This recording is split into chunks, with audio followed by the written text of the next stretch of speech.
Hər kəsə salam. 2 ədəd sonduru sürçəsindən keçirib suyunu sıxıb kağız dəsmalın üzərinə yığıram. 5 ədəd yumurta, 3 ədəd kartof, 3 ədəd yerkökü və 4 ədəd xiyarı sürçəsindən keçirirəm. Salatı yığacağım qaba əvvəlcə sonduru hamarlayıb üzərinə duz, istiot səpib mayonez çəkirəm. Sonra yerkökünü hamarlayıb üzərinə duz, istiot səpib mayonezləyirəm. Üçüncü qatı üçün duzlu suda qaynadılıb didilmiş 400 qram toyuğun sinə ətini istifadə edirəm.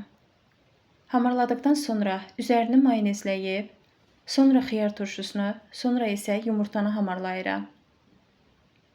Üzərinə mayonez çəkdikdən sonra sonuncu qatı üçün kartofu yığıb, üzərinə duz, istiot səpib hamarlayıram.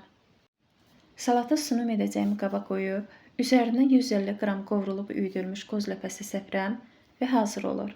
Hələlik.